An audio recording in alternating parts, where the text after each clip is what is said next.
دوسری حدیث میرے بھائیوں جو شعبان کی 15ویں رات کے سلسلے میں بیان کی جاتی ہے، یہ وہ حدیث ہے جسے جناب ابو موسیٰ اشعری روایت کرتے ہیں اور کہتے ہیں کہ نبی صلی اللہ علیہ وسلم نے ارشاد فرمایا کہ اللہ تبارک و تعالی شعبان کی 15ویں رات کو نظر فرماتے ہیں اور اپنی تمام مخلوق کو معاف کر دیتے ہیں، اپنی تمام مخلوق کے گناہوں کو بخش دیتے ہیں، سوائے مشرک کے اور سوائے اس مسلمان کے جس کے دل میں دوسرے مسلمان کے بارے میں کینہ ہو اور بغض ہو اور عداوت ہو۔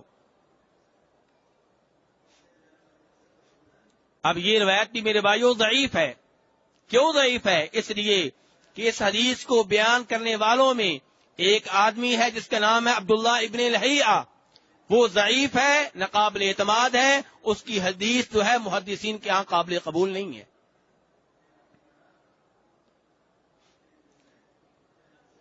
اور تیسری روایت میرے بھائیوں جو اس سلسلے میں ذکر کی جاتی ہے یہ وہ ہے جسے امام ابن ماجہ رحمہ اللہ صحابی رسول خلیفہ راشد جناب علی ابن ابی طالب رضی اللہ عنہ سے روایت کرتے ہیں، اور وہ کہتے ہیں کہ نبی صلی اللہ علیہ وسلم نے ارشاد فرمایا کہ جب شعبان کی 15ویں رات ہو تو اس رات قیام کرو، اس رات نفل ادا کرو، اس رات تہجد کی نماز پڑھو اور اس دن کا روزہ رکھو، کیونکہ اس دن اللہ تبارک و تعالی سورج غروب ہونے کے وقت سے لے کر آسمان دنیا پہ نزول فرماتے ہیں اور فجر کے طلوع ہونے تک آسمان دنیا پہ رہتے ہیں، اور یہ ندا لگاتے ہیں جو پہلے گزارش کر چکا ہوں کہ کون ہے جو مجھ سے اپنے گناہوں کی معافی مانگے اور میں اس کو معاف کر دوں، کون ہے جسے رزق چاہیے ہو میں اسے رزق دوں،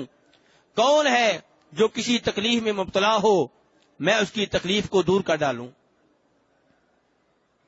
لیکن یہ روایت میرے بھائیوں اس قدر خطرناک ہے کہ یہ ضعیف نہیں ہے بلکہ من گڑت ہے، صاف صاف من گڑت ہے، جعلی حدیث ہے، جناب رسول اکرم صلی اللہ علیہ وسلم کے ذمے جھوٹ بول کے آپ کے ذمے لگائی گئی ہے،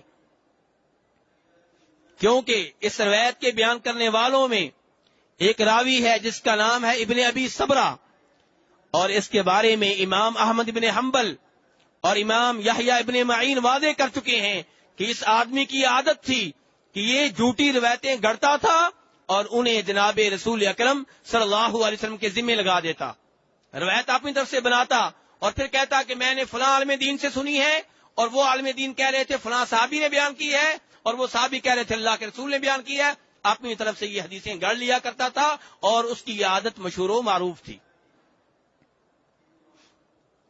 میرے بھائی اس روایت کو بنیاد بنا کے شعبان کی 15ویں رات کی عقیدت رکھنا، اس کی فضیلت کے بارے میں عقیدہ رکھنا کتنا بڑا جرم ہے، کیونکہ نبی صلی اللہ علیہ وسلم فرماتے ہیں جو میرے ذمے ایسی بات لگائے جس کے بارے میں اسے پتا ہو کہ جھوٹ ہے اس کا ٹھکانہ جہنم ہے۔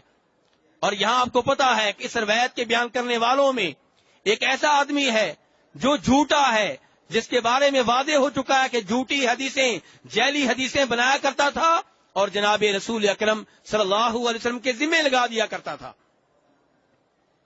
آپ اس کی حدیث کے اوپر کیسے اعتماد کر سکتے ہیں؟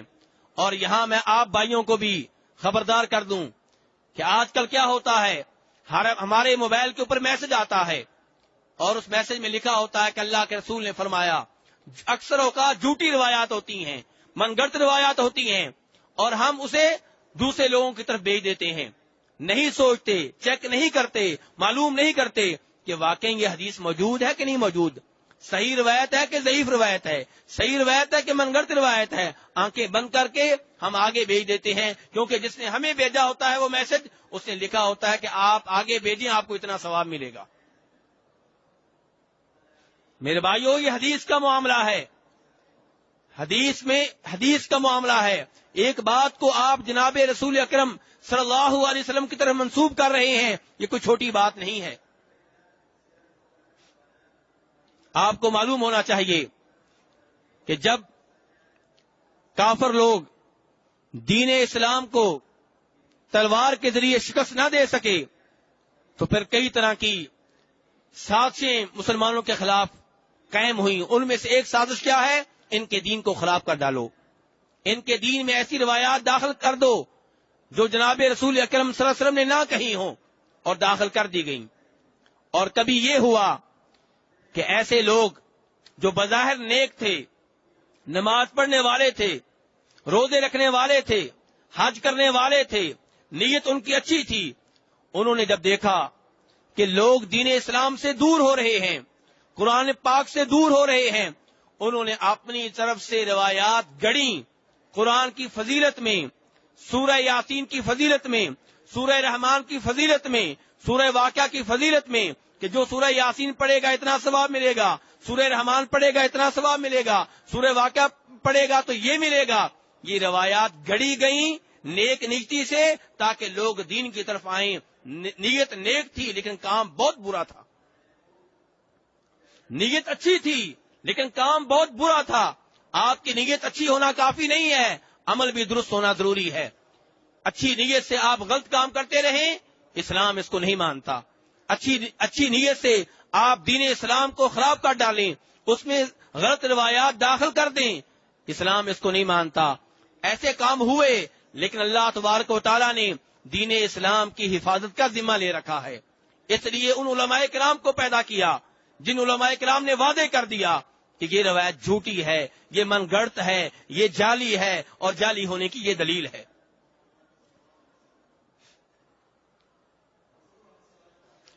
ایک راوی ہے جس کا نام ہے ابو عصمہ نوح ابن ابی مریم. اس کا نام ذہن میں رکھیں, ابو عصمہ نوح ابن ابی مریم. اس آدمی نے خود اعتراف کیا, خود اقرار کیا کہ ہاں میں نے بہت سی روایات گڑی ہیں لوگوں کو قرآن پاک کی طرف متوجہ کرنے کے لیے. نیت اس کی اچھی تھی, کام بہت برا تھا. اتنا برا کام کہ پیارے حبیب صلی اللہ علیہ وسلم فرماتے ہیں کہ جس نے میرے ذمے وہ بات جان بوجھ کے لگائی جو میں نے نہیں کہی, اس کا ٹھکانہ جہنم ہے. اب چاہے کسی کی نیت اچھی ہو یا بری ہو, یہ سزا اس کے لیے ہے جس کا اعلان جناب رسول اکرم صلی اللہ علیہ وسلم نے کیا ہے.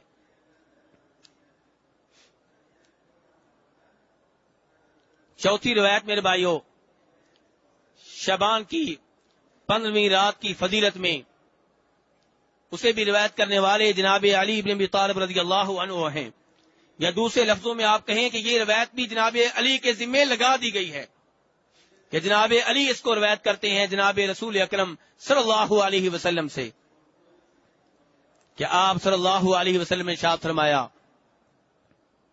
کہ جو شعبان کی 15ویں رات 100 رکعتیں ادا کرے.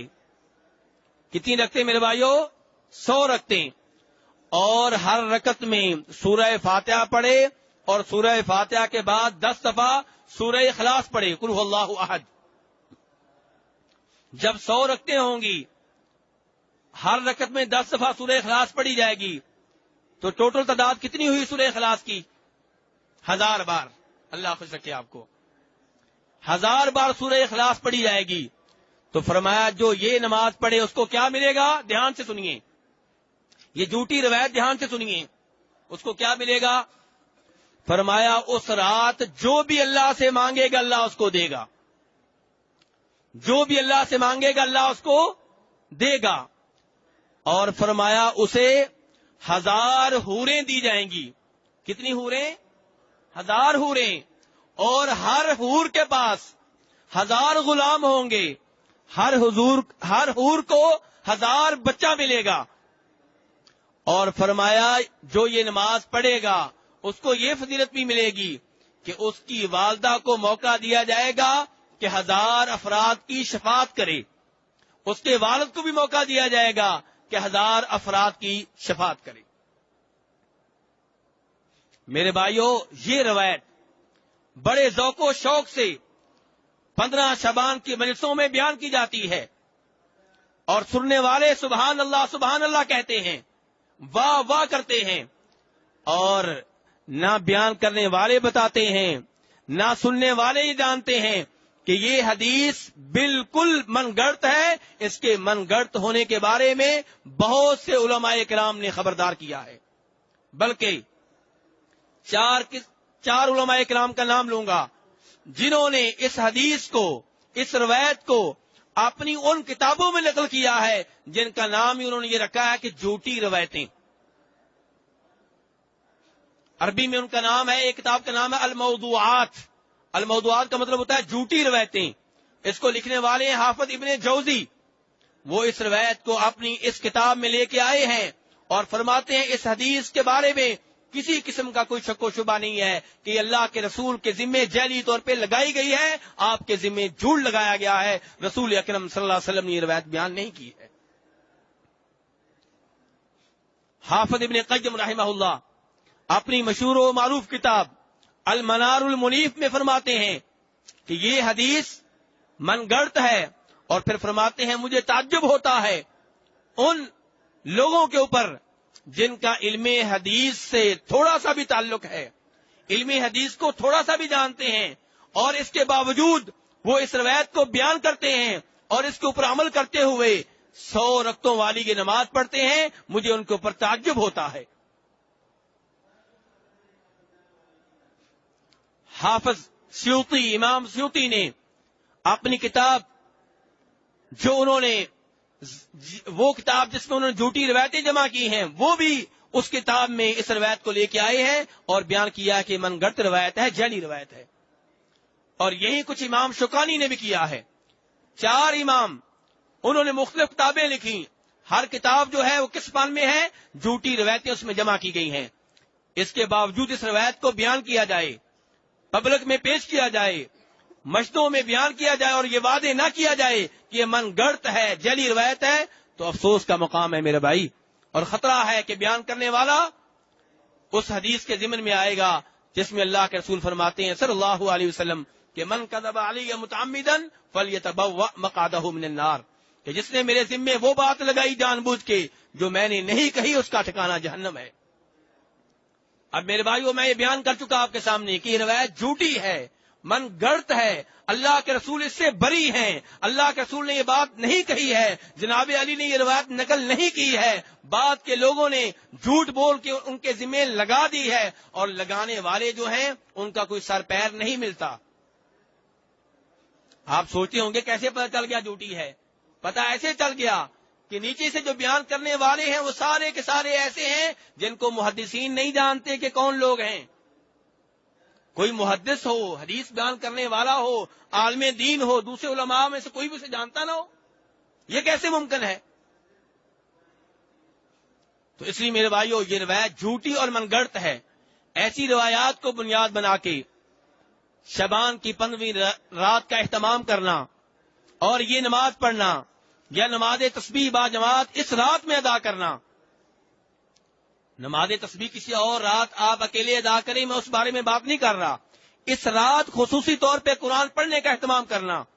تہجد پہلے آپ نہیں پڑھتے، اس رات پڑھنے کا اہتمام کر رہے ہیں. پہلے آپ شب بداری کا اہتمام نہیں کرتے، اس رات آپ شب بداری کا اہتمام کر رہے ہیں. اجتماعی طور پہ دعا ہو رہی ہے، صدقہ خیرات کیا جا رہا ہے. یہ سب کچھ کیوں ہو رہا ہے؟ اس لیے ہو رہا ہے کہ آپ سمجھتے ہیں کہ اس رات کی کوئی اہمیت ہے، اس رات کی کوئی فضیلت ہے، لیکن یہ فضیلت شریعت نے بیان نہیں کی، یہ اہمیت شریعت نے بیان نہیں کی. پھر آپ یہ عقیدہ کیوں رکھیں؟ یہ عقیدہ رکھنا جرم ہے کہ اس رات کی کوئی اہمیت ہے، کیونکہ یہ اہمیت ثابت نہیں ہے.